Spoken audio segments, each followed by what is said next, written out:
The sky above Earth turned black as the first alien ship entered the atmosphere. Its size blocked out the sun, and its shadow fell across entire cities. People on the ground looked up with wide eyes and held their breath. The world had feared this moment, but no one expected it to come so soon. Governments tried to send messages, but the signals were cut off. Satellites went silent. Power grids began to fail across continents. The ships did not speak. Not at first. They just hovered silently above the major capitals of Earth. Then a sound came, not a word, but a deep, low hum that vibrated through bones. It made birds fall from the sky and dogs howl in fear.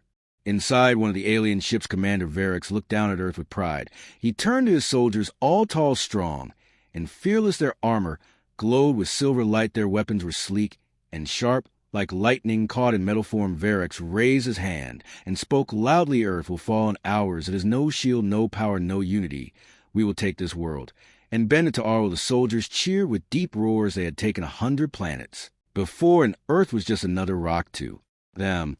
The first wave dropped from the ship like shooting stars. They landed in New York, Paris, Tokyo, Cairo, and more. Their feet hit the ground with fire and force. Buildings shook, windows shattered. People screamed and ran as the alien troops marched forward with calm steps. But then something strange happened. The streets were empty. The people would scream were not hiding. They were not running. They were watching and waiting in silence. A small group of alien soldiers moved into a city square where a statue of an old human leader stood broken, and warned the leader of the unit raised his arm to scan the area. But before he could finish, something flew past his head. It was fast and small, and it exploded on the wall behind him, not with fire, but with noise. A high scream that pierced their minds. The aliens clutched their heads. Their helmets cracked, and sparks flew from their armor. From behind broken cars and inside buildings, humans began to appear, not with big machines or tanks, but with eyes full of rage. They moved fast, too fast. One alien raised his weapon, but a metal rod slammed into his chest, and he felt the others open fire. But their shots hit nothing. The humans were already gone into the smoke like ghosts. Commander Varix watched the feeds from his soldiers and frowned. This was not a battle. This was chaos. Something was wrong. He ordered more troops to land, more ships to descend, but every landing zone turned into fire, and screams. The humans knew every corner, every tunnel, every rooftop. They set traps and used the ruins as weapons. They did not fight like other species. They did not try when they tried to destroy. One feed showed a group of aliens hiding inside a broken store, their armor cracked and glowing red with damage. One of them was crying. Another kept whispering, "They are not afraid. They are not afraid." Over and over again, Varix turned off the screen, his fist tight, his pride broken, but not gone. He ordered the second fleet to drop heavy weapons, to burn the cities to the ground and end this fight. But Earth did not burn. Earth fought back harder. The weather turned wild. Storms rose from nowhere. Lightning hit the alien ships, and fire rained from the sky. Animals attacked the invaders, as if they knew what they were. The planet itself seemed angry. Every step the aliens took was met with resistance. They were not fighting humans alone. They were fighting Earth. Deep in the ground, old bunkers opened, and from them came the true soldiers of Earth, men and women trained for this moment. They wore no bright armor and carried no shiny weapons, but their eyes were sharp and their hearts were strong. They moved without fear. They hunted the aliens in silence. They used the night as cover and the cities as allies. They did not speak much, but when they did, they said only one thing: welcome to Earth. Commander Varix stood alone in his chamber. Now his forces broken, his ships burning in the sky. He watched as a human approached the main gate, not with a gun, not with hate, but with calm. The human looked up and said, "You should not have come here. This is not your war. This is our home, and now it is your grave."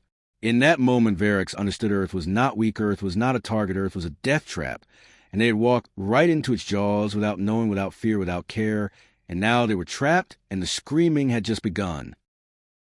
The air above the ruined cities hung thick with smoke and ash, while the last of the first alien wave fell silent across shattered streets. Their bodies lay still, twisted and broken among burned cars, collapsed buildings, and the flickering light of fires that refused to die. The humans moved through the chaos with quiet purpose, dragging wounded away and carrying strange weapons shaped from parts of machines no one had seen before. Not guns, not swords, but tools of war born from desperation and knowledge far deeper than the invaders had imagined.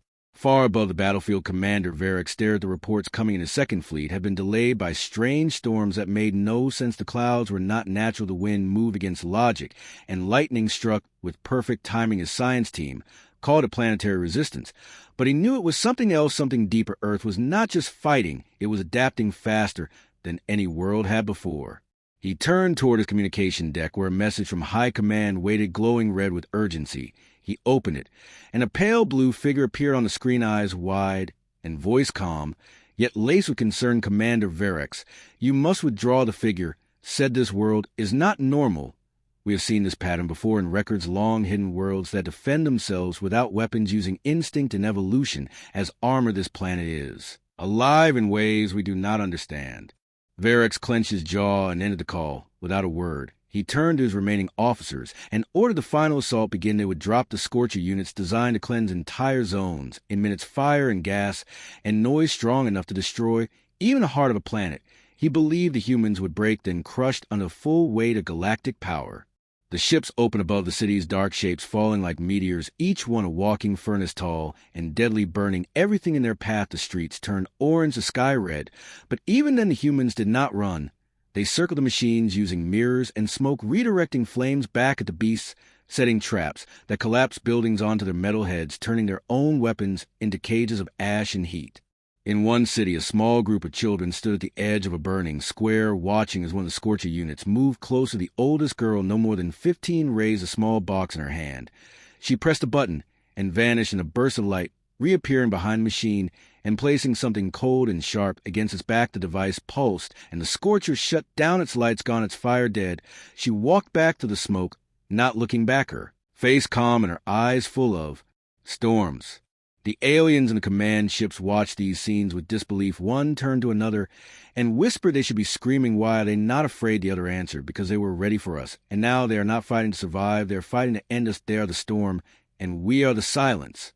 Back underground, the human leaders gathered in old war rooms lit by candlelight and solar power. Their maps were simple, hand-drawn on paper. Their strategies shared by voice and passed from ear to ear. No digital systems, no networks to hack, just pure thought and trust. They called their plan the coil, not a strike, not an attack, but a closing circle, slow and tight and final.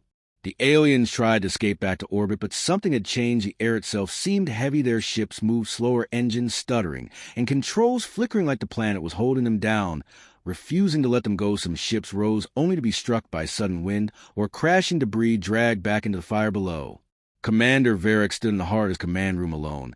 Now his officers lost his fleets, fading, his pride shattered. He opened one final channel to human resistance, hoping for answers, or maybe mercy. The screen blinked, and a human face appeared. It was the same man from before, standing under a broken tower, wind in his hair and blood on his hands. You came here thinking we were weak. The man said, you saw our world and saw targets, not people. But we saw you too. We studied you. We prepared. We did not scream because we were scared. We screamed because it woke something inside us, something we had buried too long. Now it is here, and it does not want peace. It wants you gone. The screen went black, and Verex felt the floor shift beneath him as the ship groaned under pressure from the rising storm. Outside, the sensors showed roots and vines climbing up to the landing gear like the planet itself was reaching to pull him down and in. He looked out one last time at the world below Earth, dark and burning yet unbroken, and he realized they had not invaded a planet. They had awakened a force far older and more dangerous than any fleet. Beneath the broken shell of what used to be a mountain, an old station came to life again, its lights flickering weakly, as if waking from a deep sleep. Dust fell from cracked ceilings, and the walls echoed with voices not heard in years, human voices, soft, but firm, filled with purpose and something stronger than fear. Deep within the metal corridor, scientists moved with urgency, carrying glowing vials, strange tools, and old blueprints, their breath short but steady as they whispered to each other in codes passed down from ancestors who had always prepared for this moment. Above them on the surface, a thick fog rolled, and not from nature, but from machines humans had left long ago when the stars still looked safe. This fog was not smoke. It was memory, a field of particles that confused scanners and darkened skies. It spread across battlefields like a quiet scream, muffling sound and bending light, hiding the movement of soldiers who walked like shadows between fire and rubble. In orbit, the alien command struggled to understand their losses of data.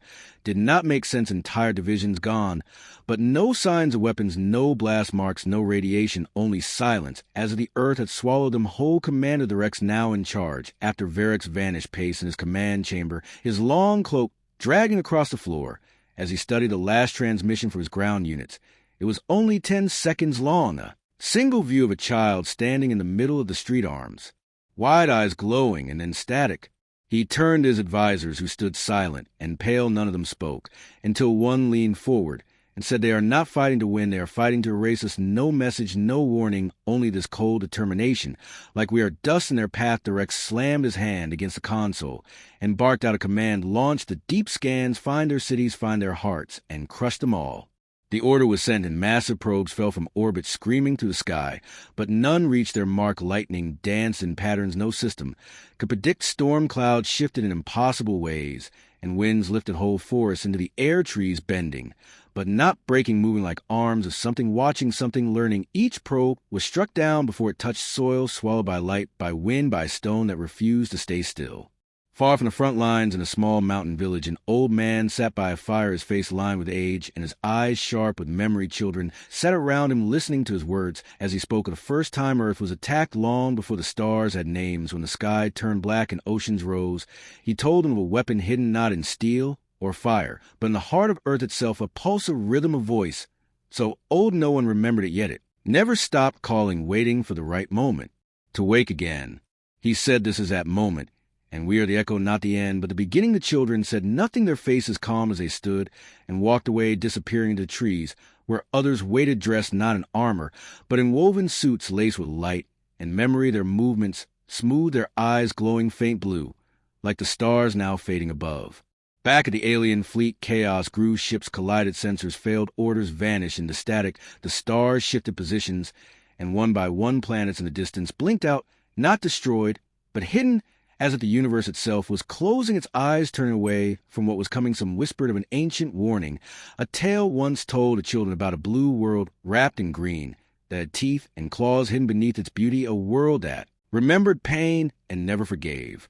Commander, the Rex stared into the void where Earth floated, still bright, still alive. He felt something behind his eyes, a pressure, like a thought, not his own, like someone or something was looking back through him, seeing him, weighing him, measuring not his strength, but his worth, and finding it empty. On the planet below, the humans gathered around, strange structures pulsing with energy built from stone and metal, and something else, something alive. These were not weapons, but keys, each one tuned to a frequency that only Earth could hear. And once all were active, the planet itself began to hum, a deep sound rising from the core to the crust of vibration that cracked stone, lifted oceans, and sent birds into flight. The Rex tried to give one last command, retreat, but no one heard him, his voice lost among screams. His ship surrounded by clouds that sparkled with electric blue light, and within that light shapes moved, not ships, not beasts, but something else, something older than fear and stronger than steel. And so the story of the great invasion changed, not with final battle, but with a song that came from the bones of Earth and the hearts of its people, a song that said, "We are not weak, we are not prey, we are the storm you never saw coming, and the silence that follows after." The sky was not supposed to bleed, but it did thick streams of crimson light, cutting through clouds that had never held rain. Only the silence of war. The alien mothership cracked open from within, fire curling out like ribbons, while pieces of steel fell like dead stars burning up before they reached the ground below. Humans watched not from fear, but calculation, their eyes sharp, their hands steady, their minds calm. This was not victory, not yet it was. Something older than victory, something Earth had buried for a long time and now had chosen to wake. Inside the mountain bunkers, generals stood around a circle of light, not a table, not a screen, but a living ring of technology that pulsed like a hard odor, tech fused with something deeper, signals from the planet itself, mapping thoughts across continents, showing not just where the enemy moved, but where the Earth wanted them to move. Every step, every blast, every collapse had already been felt by the stone long before it happened. The alien fleet tried to regroup, but space itself bent their attempts. Navigation data, twisted engines sparked with silence, and lights flickered into madness. Ships drifted into dark zones, never returning. Sensors screamed false readings, and the deeper they scanned, the less they understood. The planet was not just resisting, it was watching, it was learning, and every lost soldier became part of its memory. Back on Earth, a group of children sat by an ancient tree, roots thicker than roads, branches reaching the clouds. They were not crying, they were not laughing, they were listening as the wind passed through the leaves, telling stories in a language only the heart could hear. One of them stood, his hand glowing faint gold, and walked to the edge of the cliff where machines hovered far above. He whispered something, and the machines shook as if struck by thunder. They turned without warning, spiraling into the sea below, where the water swallowed them like nothing had happened. The alien command ship, the Rex Prime, hovered low above the ruined city, once a gleaming fortress, now cracked with golden vines and strange flowers that bloomed in fire, not soil. The commander himself watched from his chamber, his breath shallow, his hands shaking. He had seen thousands of wars, survived even more, but nothing had prepared him for this for a planet that whispered into his thoughts for a species that did not scream when burned but sang softly, like wind through broken glass. He turned to his advisor, the only one left standing, and asked, "What is this?" The advisor said, "Earth is not what we thought. It is not just life, it is memory. It is what is vengeance wrapped in kindness. And we walked on it with boots of pride. Now we sink. And we deserve to." The Rex growled and slammed his fist against the console, but the console cracked like old bone and went dark. Below-ground humans activated the last node, a chamber built beneath the sea, carved into rock, that never moved until the day lights rose like stars across the ocean floor, forming a perfect pattern, ancient and sharp, designed not to kill, but to remind the galaxy that Earth once slept, and no longer did energy flow to the crust. The air shimmered, not with heat, but with power, and the sky opened with a voice not human, not alien, something in between. A sound felt more than heard. Birds flew in spirals, not from fear, but from instinct, as if they too knew the end of this war was not in fire or metal, but in the turning of something deep, something final. High above the last fleet trembled their weapons, cold their systems. Blind commanders whispered to themselves stories they once told their children of a death world. So far no one believed it existed until it stared back. Earth stared back, not with eyes, but with forests and rivers and storms, and the heartbeat of its people. It stared back and said, "You were wrong about us. We are not weak. We are not your prey. We are the storm under your boots, and the shadow behind your stars. You came with fire. And we gave you reflection. You came with fear. And we gave you memory. You came to rule. And we reminded you that Earth bows to none."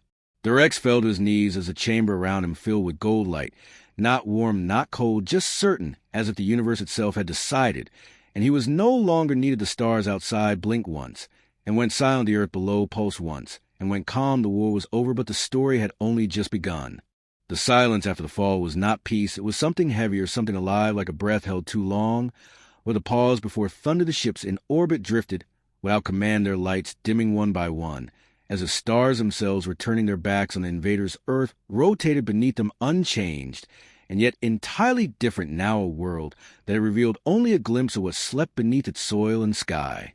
In the deep jungles of the equator, where no maps reached and no satellites could hold signals, strange flowers opened for the first time in centuries, their petals humming in low tones that vibrated the bones of every creature nearby. Lizards paused, birds perched without song. Even the wind moved with care. The humans there moved as one not trained, but tuned their steps, following the patterns of trees, whispered their armor marked not with rank, but with symbols only the earth remembered. The gold on their arms and necks glowing brighter each time their boots met the ground. Far across the oceans, in what used to be a desert now turned green with unnatural speed, a single tower rose, made of no metal, no stone, just light shaped into memory. It was a beacon, not a surrender, but a return. Something older than language, older than stars above it, hovered, a sphere the size of a house, silent and waiting. The humans who reached it did not touch it. They bowed heads, not in worship, but respect. The sphere opened not with force, but with song, and inside it showed visions of other worlds, of other wars. Of the first time Earth spoke to the stars, and the last time it trusted them. The alien survivors huddled in broken shelters, watching this new world with eyes too tired to blink. They had no weapons left, only questions. They whispered to each other, asking how a species born of mud and fear had become this, how they turned pain into power, how they stood against fleets. Without lifting a finger, one of them dared to approach a human girl no older than 10, standing by a river where fish shimmered in golden scales. He asked, "What are you?" She answered, not with words, but a smile and a touch to the earth, her fingers brushing the dirt like an old friend. And the river answered by rising, gently washing over his boots, leaving warmth where there should be cold.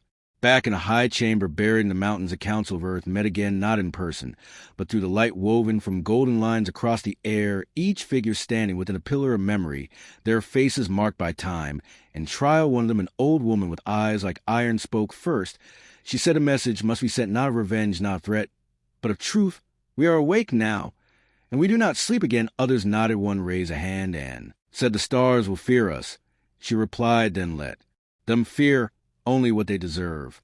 Above them the sky flickered with patterns strange and beautiful, the same symbols carved into ancient caves and lost temples, now seen from orbit, glowing brighter. Each time a ship tried to scan them, those symbols were not warnings, they were invitations, or perhaps final chances, messages to anyone watching that Earth did not belong to the soft or the cruel, but to the true. Inside the deep core beneath the oldest city where no one had walked in thousands of years, a pulse echoed, like a drum slow and steady, each beat waking another layer what Earth had hidden beneath its cities, its oceans, its blood machines made of roots and light stir machines that could not be built, only grow machines that had waited not for power, but for purpose, and now their purpose had returned. On the edge of the galaxy, a listening post picked up the signal. First, not a call for help, not a demand for surrender, but a wave of pure sound, something like music, something like warning the technician. There, an old soldier of 20 campaigns listened with closed eyes, tears running down his cheeks, not from pain, but from understanding. He stood and said in no, and we should have never gone there. The children of Earth played under stars now brighter than ever, their games strange, yet familiar, running through forests that grew in seconds, diving into lakes that sang back to them, each of them marked by gold, each of them part of something larger, something the rest of the galaxy could not see, not yet. The final ship to leave Earth's orbit carried no weapons, no crew, only memory of vessel of thought and sound heading to the stars to speak not with words, but with truth, the kind of truth that changes everything, the kind of truth that does not ask for permission. And behind it, Earth watched not with pride, not with hate, but with promise. In the darkest part of space, where stars were few and light did not travel, as it should, a fleet of ships once known as conquerors drifted without purpose, their engines silent, their hulls marked with the scars of battle that never truly began. On their command decks, generals and scientists stared at screens that showed no threat, no weapon, no army, just Earth. And yet their fear had never been greater, because what they saw was not war, but warning, not power, but something worse, something they could not explain. Inside the largest vessel, the supreme strategist paced back and forth, his eyes never leaving the holographic projection of Earth. The image shimmered with golden lines that pulsed like veins across the continents, lines that matched no known energy pattern, no planetary defense network. And yet every time they sent a probe, it vanished, not destroyed, not blocked, simply gone, as if Earth itself chose not to let them see, as if the planet had learned how to say no. The strategist turned to his advisors, who stood silent, their mouths dry with confusion. He asked again, how did we lose? We outnumbered them, we outgunned them, we landed before they even fired a shot. And yet we ran. Why did we run? When the scientist spoke, his voice shaking, as he held a tablet covered in strange data. We did not run from them, we ran from what we felt, for what the machines could not see. But we did was not a signal, not a weapon, not a trick. It was presence, it was knowing that something was watching us, not from the sky, not from below, but from everywhere. Back on Earth, the forests moved in waves that defied wind. The mountains echoed with sounds that had no source, and the ocean sang at night with a chorus only children could hear. The humans lived with this. Without fear, they smiled, they worked, they listened to the ground beneath their feet. Like it was an old friend, their technology did not shine with steel and fire, but with light and growth. Every building made of living stone, every vehicle humming with harmony, not fuel. The world had changed, and the people with it. In a remote valley untouched by cities, a small group of elders stood around a pool of water, the surface flat like glass, showing not reflection, but memory. The gold markings on their skin glowed softly as they hummed a low song, one that matched the rhythm of the stars. Overhead, the pool showed the past battles, long forgotten voices, once raised in anger, now quiet. The elders nodded, and one whispered, "It's time to show them." At the edge of the solar system, a new ship arrived, unlike any seen before, not built with hands, not powered by reactors, its body made of crystal and breath, moving like a creature, yet silent like thought. It hovered near the remains of the invaders' fleet, without fear, without message. And yet every system on every ship, when still the lights dimmed, the air turned cold, the crew dropped to their knees, not in pain, not in control, but in awe. The ship did nothing, it just was, and that was enough. Within the heart of that ship sat a single human, not a soldier, not a leader, just a farmer from the highlands. His hands, rough, his eyes kind. He looked out at the stars, not with anger, but with patience, his voice calm, as he spoke to the darkness around him. You came thinking we were weak, that we were small, that we were alone. You saw our forests, and thought them wild. You saw our rivers, and thought them tame, but you forgot to ask who taught them to flow. He stood and touched the wall of the ship, and it responded with light shapes forming around him, showing galaxies being born, stars dying, planets learning to speak the language of the sun. He said, "We are not the strongest, we are not the oldest, but we are something you forgot to be. We are part of this, not above it, not beyond it. We listen, and when we speak, the universe answers." Back in the command vessel, the strategist wept, not from pain, not from defeat, but from something deeper, from knowing. He had tried to conquer something sacred. He looked at his hands, and they felt heavy, not with guilt, but with understanding he ordered the fleet to retreat not out of fear, but respect, and sent a message across every channel. Let no one touch that world again. It is not ours to take, it never was. And on earth the skies shimmer with light, not from machines, not from war, but from joy, from life returning, from secrets once buried, now rising. The people danced, the trees swayed, the rivers laughed, and the stars above watched in silence, not as rulers, not as judges, but as witnesses. The story was not over, it had just begun.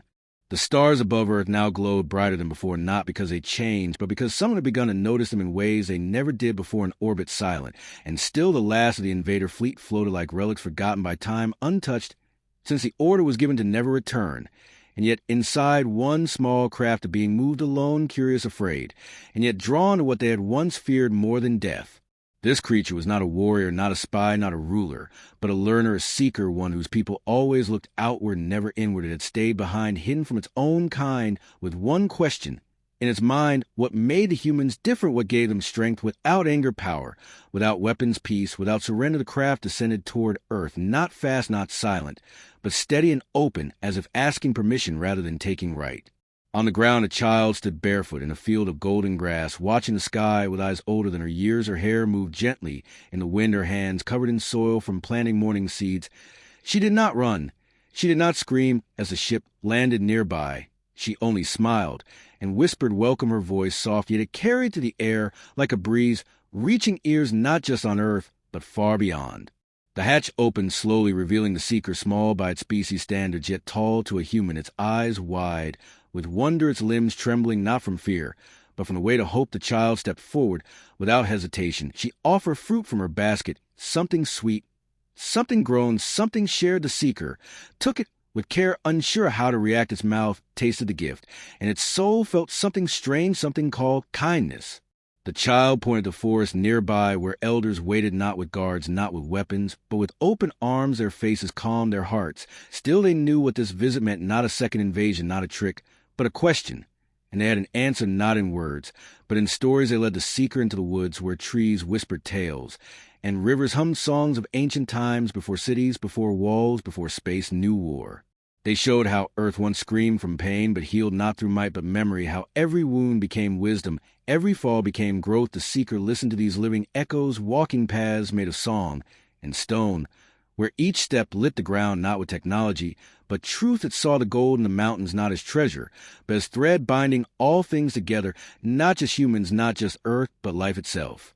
It learned of the great stillness, a moment when Earth stopped spinning long ago, not in time, but in feeling, when everything aligned, when breath and sky and fire and water became one, when the planet woke and whispered, I remember, and the people who heard it became more than people. They became keepers, not rulers, guardians, not owners. The seeker felt his knees not out of worship, but understanding.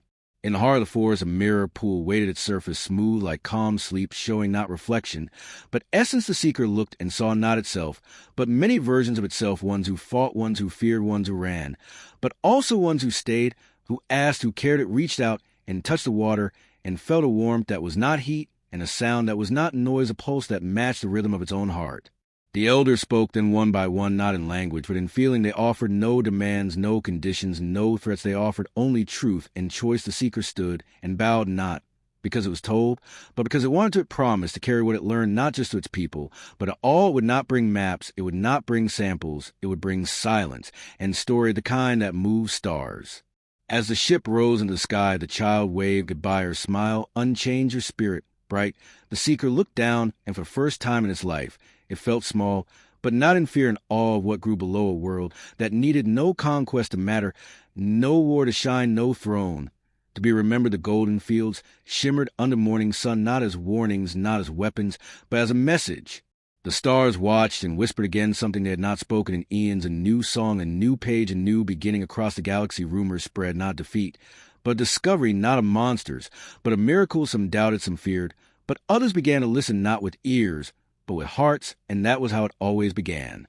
And on Earth the people continued to live, not as legends, not as myths, but as humans, planting seeds, telling stories, walking paths made of light and soil, knowing that somewhere out there eyes now watch with wonder, and hands once closed now reach with care, and every breath of wind carried a promise that no matter how far you go, no matter how dark the stars may seem, there will always be a place where the gold was never for show.